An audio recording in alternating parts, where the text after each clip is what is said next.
People in general, and students especially, have come to be aficionados of good visuals. Since you're already making slides, you can apply some basic graphic design principles with the help of my PowerPoint slide tools and course. These slides will engage students better and for longer than other slide designs would, which can increase participation and also get them excited about the content. You could assign the vocabulary list to your class, for example, and each could make a slide for homework and send you the PNGs. Welcome to the slide design course. The first thing you can do is create a folder. Go ahead and name it Slide Design. You can also do Shift-Control-N.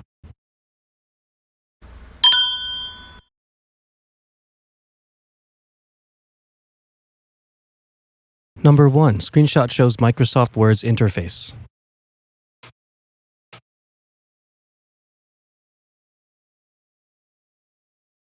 Here is our new blank document in Word. Screenshot has a complete thought or sentence, no letter, words, or punctuation missing.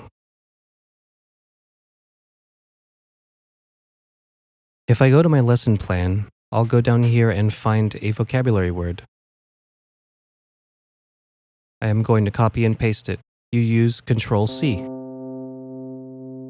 Sometimes you can't right-click in this screen. Once you push Control-C, you've copied it. You can then paste it when you go into Word. Now you can open up your snipping tool if you didn't already have it open. If it's not on your toolbar already, just click the search bar like that, and then you can type in snippet or snipping tool. Right now you can click New in the corner of the snipping tool. You're going to click and then drag to create a snip just like this. You might have to search for the folder you made, but once that's done, label it 1, copy, paste, save. This is step 2. Download a name image file from unsplash.com. Your screenshot should look like this. Screenshot has unsplash.com interface in the background. So let's open up Unsplash. So you can, if you haven't gone there yet, you can just type Unsplash on Google and then you can find your way there. So now we're looking for a blues scale. That was my vocabulary word. I'm looking for something that has visual space and relevance to my vocabulary word. This looks a little too busy. This doesn't really have anything to do with my vocabulary word other than the fact that it's blue. So I need somebody playing an instrument, so something like this. Snip after clicking the green download window and renaming.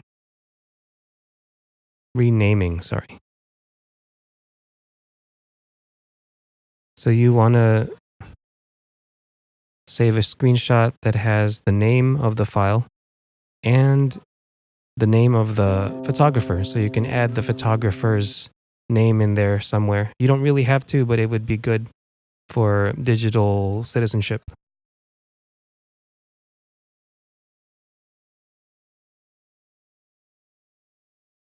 Right? So you can snip and name it number 2, and then it's download and save.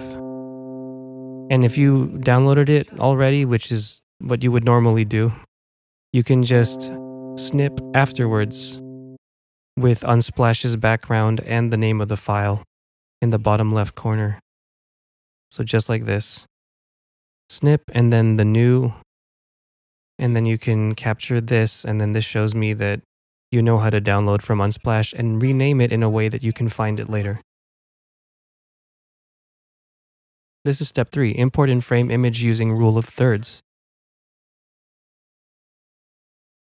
So we're making sure that you're using PowerPoint. That's what you're going to do. So you're going to open up the enclosed slide design course. You can see those 4 swatches on the side. If you go to the bottom right corner, you can zoom in and zoom out, but you can also pinch your trackpad or pinch your touchscreen.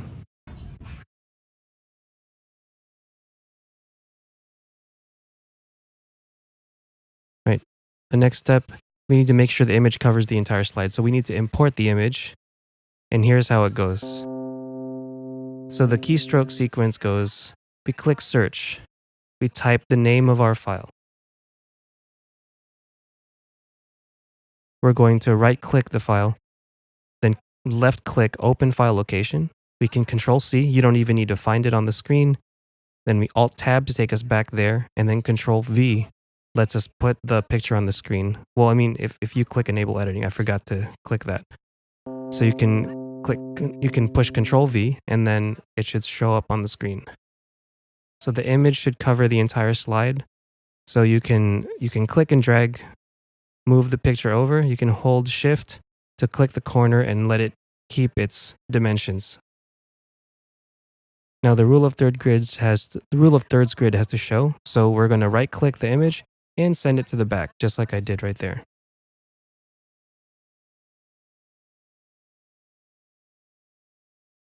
So you need to choose what the focal point will be. If I'm talking about blues and blues was about singing and playing instruments and things like that, I'm going to drag the picture so that his mouth lines up with that intersection of rule of thirds. It's going to be one of the 4 dots, like on that middle square. So notice how I'm clicking and dragging, making it bigger until I can move the mouth into the top right corner of that middle square.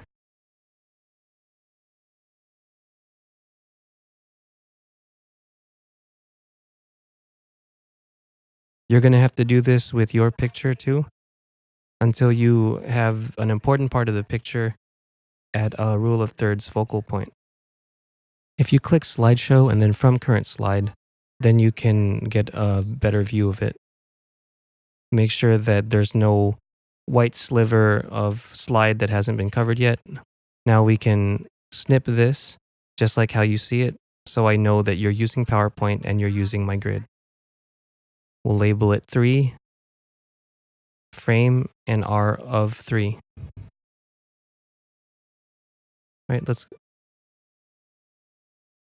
for number 11, clear visual space for text. We need to just make sure, just like how it is right there, there's some space for some text there.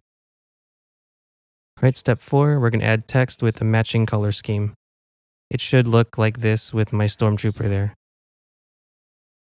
So we can see exactly the same as before, but we put some text on there. So we're going to do the color swatches. We're starting with the lightest first. So you're at Format, Shape Fill, Eyedropper. And we're going to go to the brightest part, and I think it's the white that's on the glasses.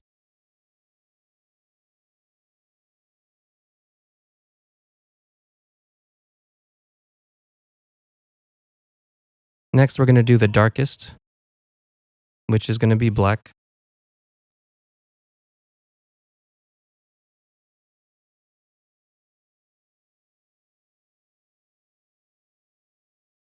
Right now, we're going to look for something that's a little bit darker than the white, but brighter than the black. Take his skin tone. And blue looks like a really prominent color too, so the blue should probably be the next one, and it'll be darker than that brown. If you find that one of the two isn't bright enough, you can always switch the order of the squares.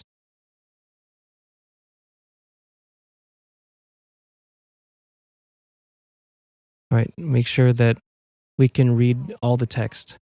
In other pictures, you might have a background that's not so clean like that, and you might be able to see some words and not some other ones. We're just going to use Calibri because it looks classy and neutral. You can always change your font later if it goes better with your word. So we're going to click and drag to highlight that, and then we're going to hit Control C to copy it. So this goes Control C, Alt Tab, Control V to put the text in the box. We can't see it right now because it's black over black. So we're going to hit Control A. We're going to go up there, do eyedropper, and then get one of the middle colors so that I can make brighter brighter or darker or more characteristic color, like the blue for blue scale. And the blue of the denim will be kind of nice. So I like to do at least 30 font when it's Calibri. And this is where we frame the text so that it's in a nice little place on the graph. And I'm using, on the grid, I mean, I'm using the middle line.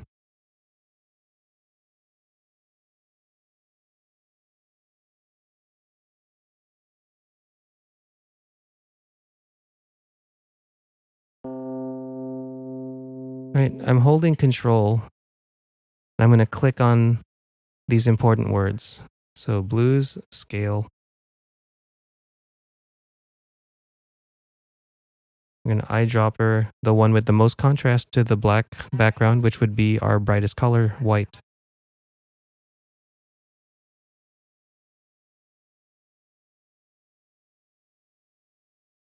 It'll definitely match because it came from the picture.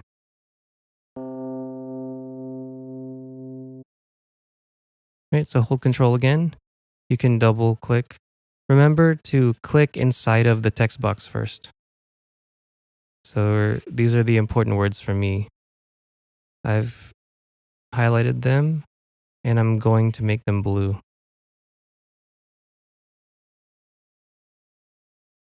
If you're looking for font changes, you go home and then you can go to that letter A and then you can find the eyedropper there.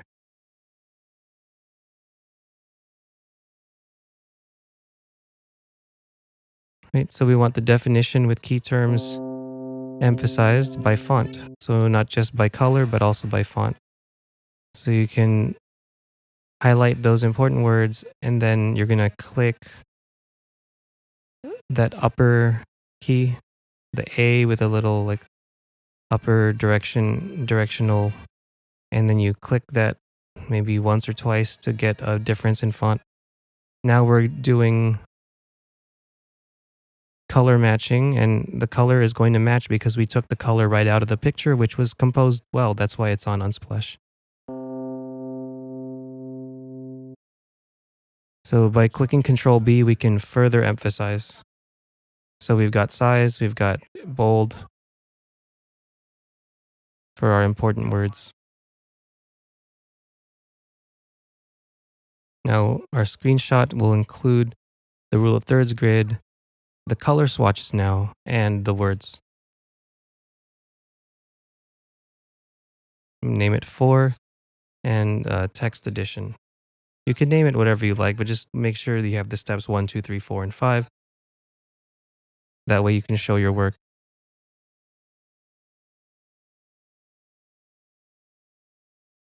Right, number 5.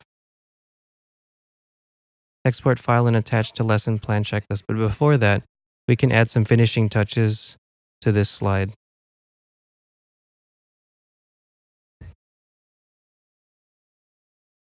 Right, we're going to click on the rule of thirds grid and then send it to the back. Now we look at it and think about what we'd like to change.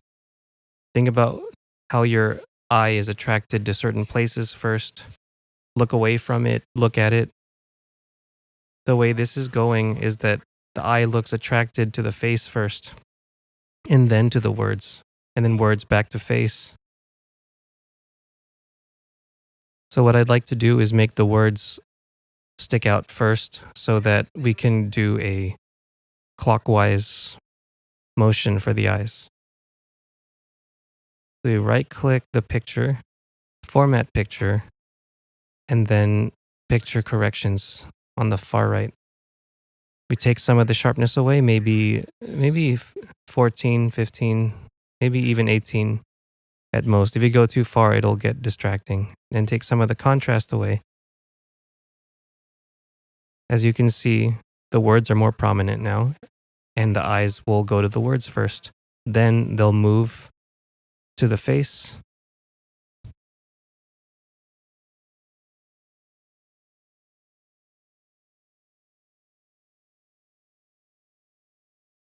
from the face. The eye goes down and then goes up the mandolin and back to the words.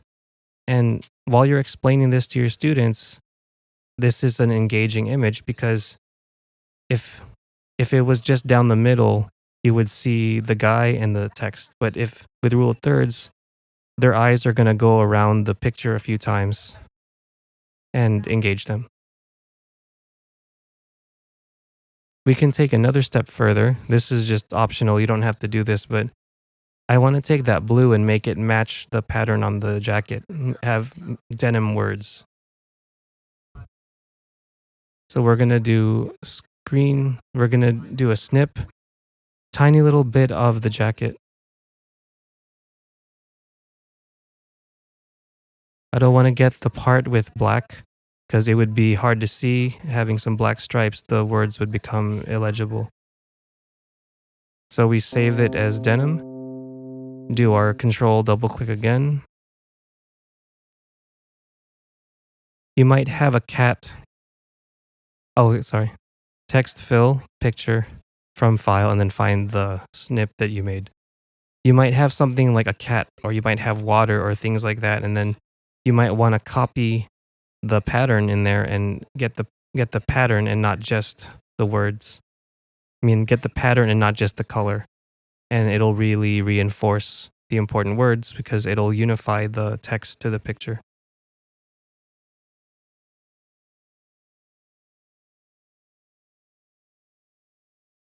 See, now we have denim words.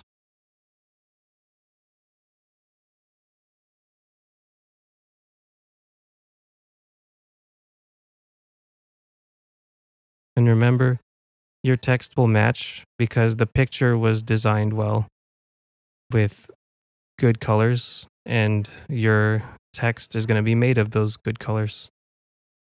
And then this part is optional also, but you got to make sure and have good digital citizenship by putting the name of the photographer there. Again, you don't have to, you won't get sued, but it's just a nice thing to do. Now we name the file something relevant to our lesson so that when we attach it to our lesson, our principal or whoever's looking it over, the curriculum specialist, is going to know why we picked that image. So step 5, export file and attach to lesson plan checklist. And we attach it with a content relevant check name. So go to the paperclip in the bottom right corner of your lesson plan and attach it. Attach the picture you made. And screenshot it. So screenshot it before you attach it. But if you end up attaching it, you can always just screenshot your lesson plan with the name of your attached picture. That way I know that there won't be any problems in uploading and exporting and all of that stuff.